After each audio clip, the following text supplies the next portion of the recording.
Hey, this is the Geoff and Gena show. This is Berkeley Jeff, And this is Berkeley Gena. and we are here to discuss the 21st century debate on slavery reparations, Yeah, fun topic. the ghost of free money.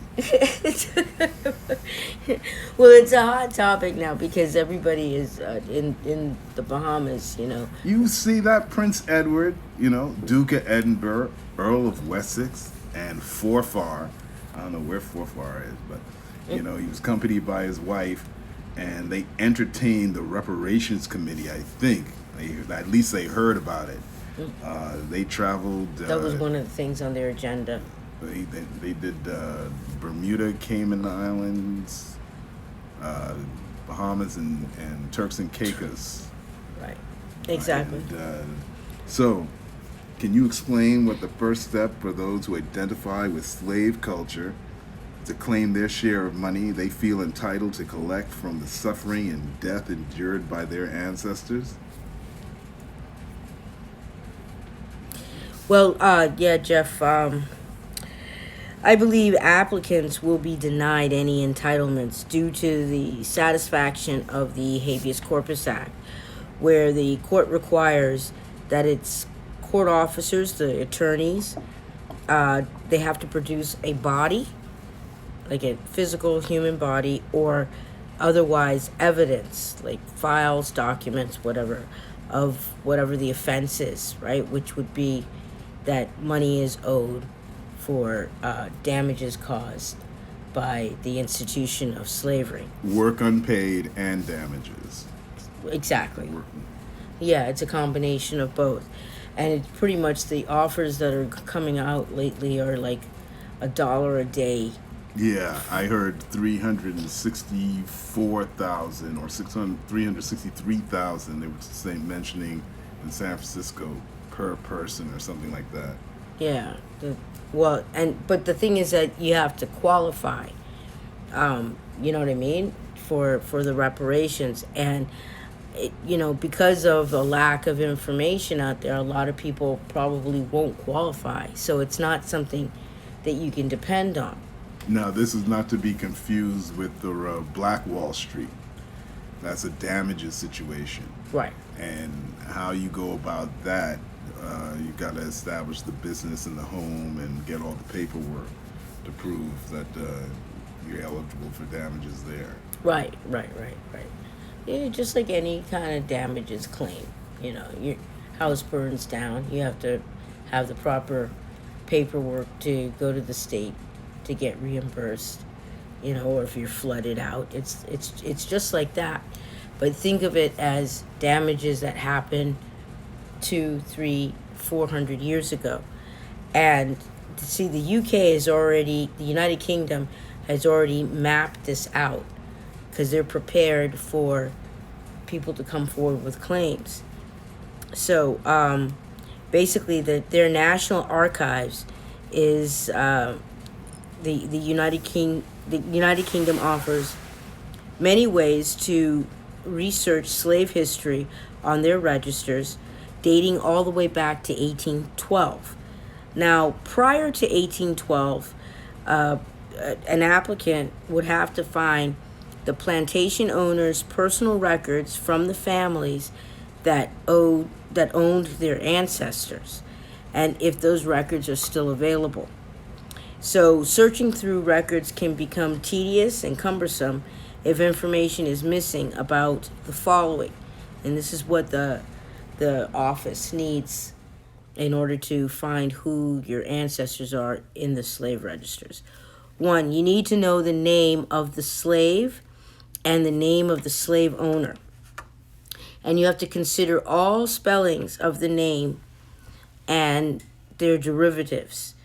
So keep in mind that not all slaves had surnames. Even though the slaves carried their master's last name. And then there were some that were sold to different plantations.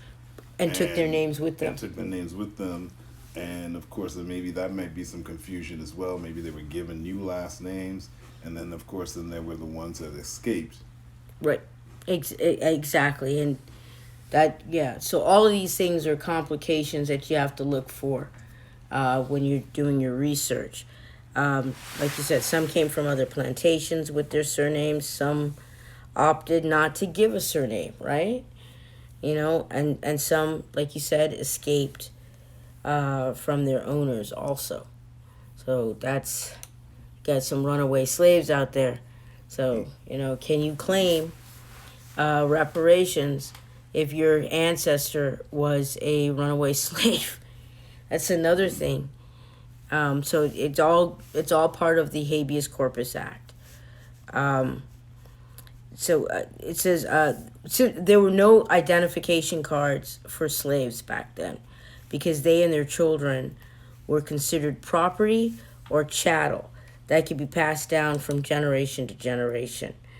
So you have to know where your ancestors lived and what parish they lived in. And by parish, they mean the name of the church, the biggest church in the area where the estate, the plantation was. So every area was named after a church, So, for example, like my great-great-grandfather was part of the merchant class in Turks and Caicos Islands, and they were from Cockburn Town, and they lived and died in the parish of St. George. And in Bermuda, where they came from Gibbs Hill, they were from the parish of Southampton prior to 1844. So that just gives you an idea of what they mean. The parish is like a county, right? Yeah. So, okay, yeah. Just trying to clear it up because people are parish. What's a parish? New Orleans has parishes. Oh. In Louisiana. Really? Yeah. Fat Tuesday and parishes? Yeah, they have parishes. Go with your bad self. And they have a Disney princess. Meghan Markle, step aside. Here comes Louisiana. Anyway, researchers need all the information that the applicant can provide of dates, and that's dates of birth, marriages, and deaths. So all of that's important. So, see? So now, where can descendants of slaves find this information without having to find family records of the victims from the past owners that illegally afflicted those held in bondage with no sanctuary? Well, the answer to that question is that most of the information needed can be found on Ancestry.com. That's ANCESTRY.com. And it's under, quote, this is the direct quote, it's under former British colonial dependencies, slave registers from 1813 to 1834.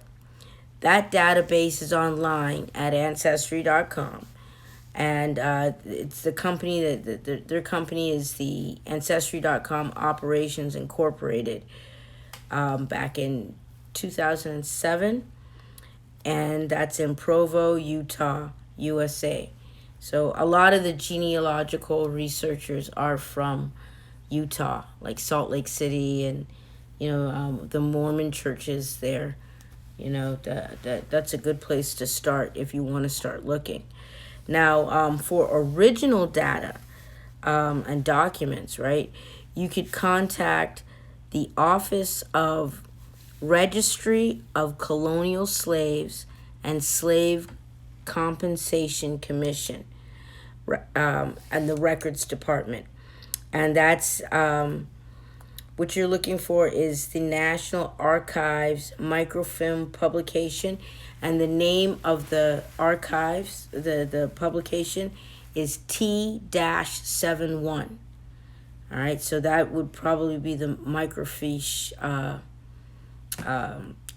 roll that they would have to pull out. So you make sure you let them know it's T-71 that you're looking for.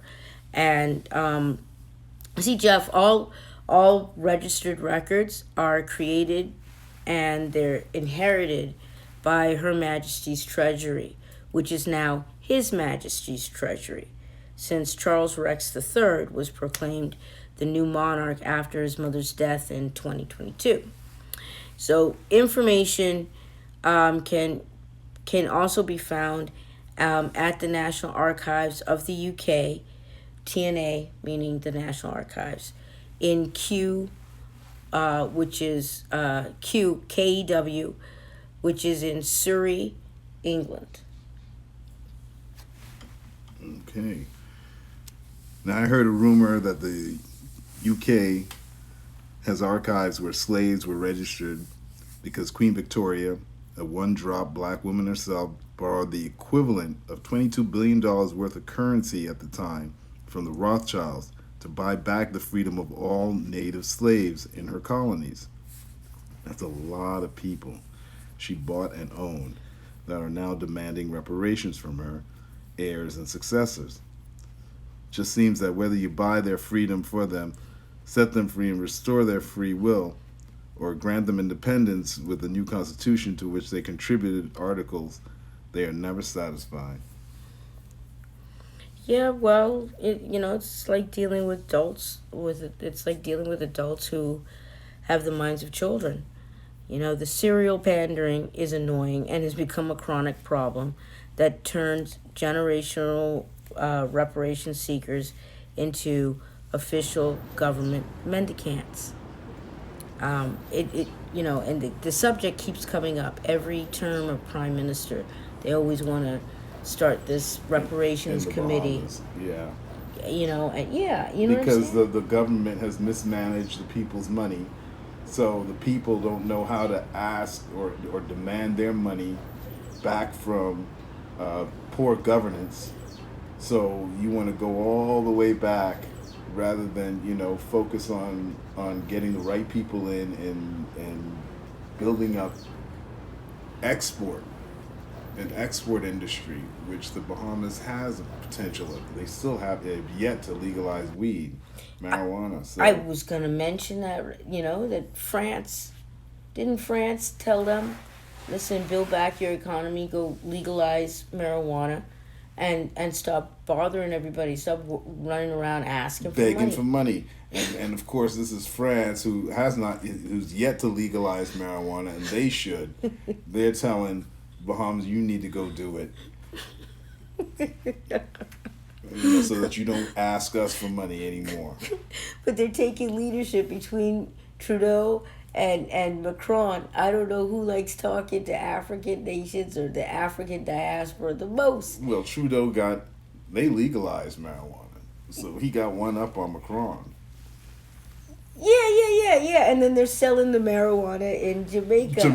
And pissing off the ganja farmers down there. Exactly.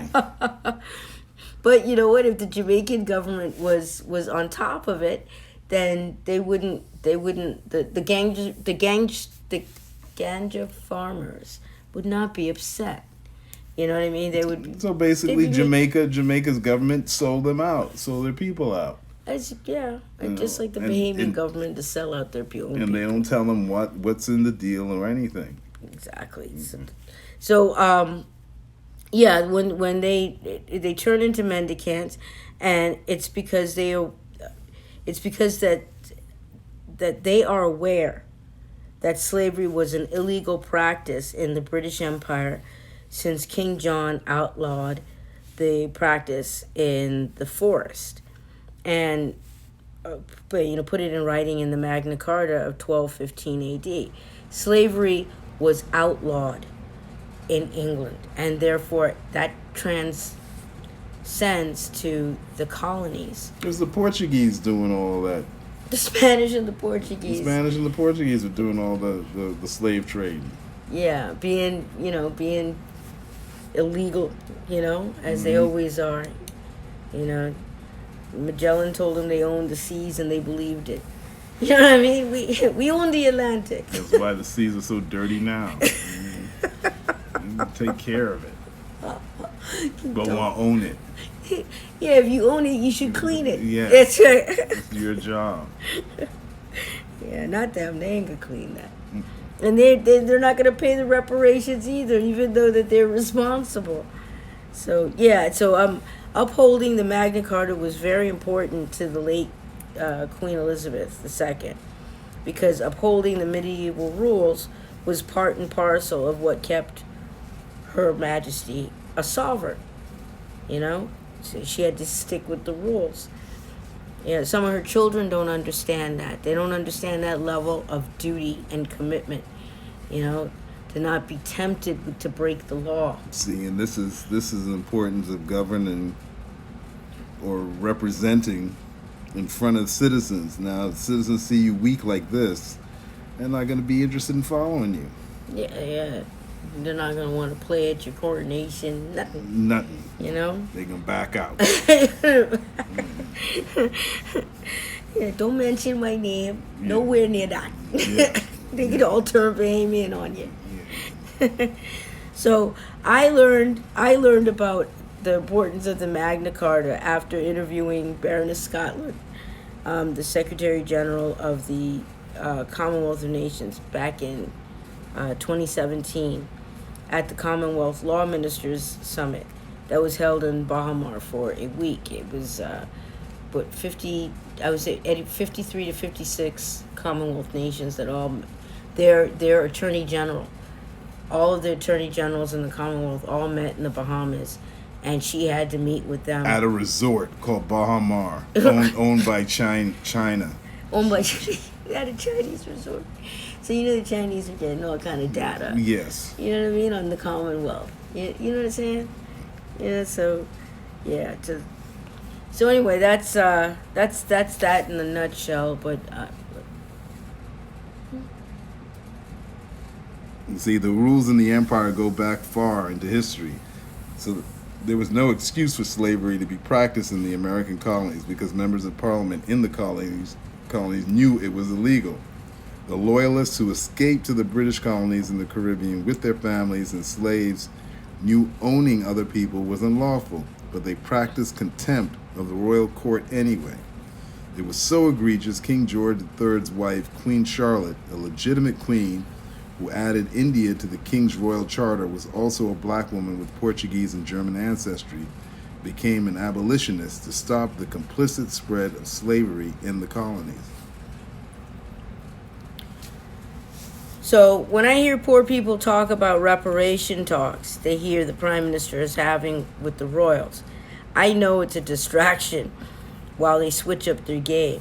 If you can't find your surname on the register, you're probably not a slave descendant like the Prime Minister is. Now, in my family, I got someone who married the slave master and owned slaves herself. That's true. So, Anything is possible. and you have no idea what went down. Yeah, that was pretty funny. I know when we found out you guys owned the slaves. You owned it. Yeah, in Barbados. Crack the whip. Stop complaining. Do your work. Yeah. Work faster, work harder. Oh, work is fun.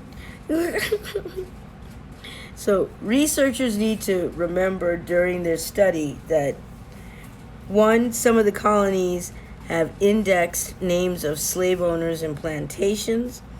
2, some indexes have the name of the person who provided the information or the return and not the owner. So these are things you gotta look out for. And 3, some registers have indexes to slave owners and estates, parishes, or the district where they lived.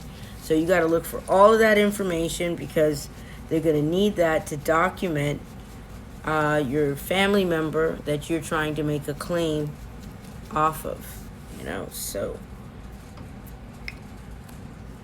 there we have it. All the information a slave descendant needs to start researching whether or not you have a legitimate reason for a claim to apply for reparations in the 21st century. Good luck. that's the end of our show for today. It's Geoff and Gena, and we will see you next time.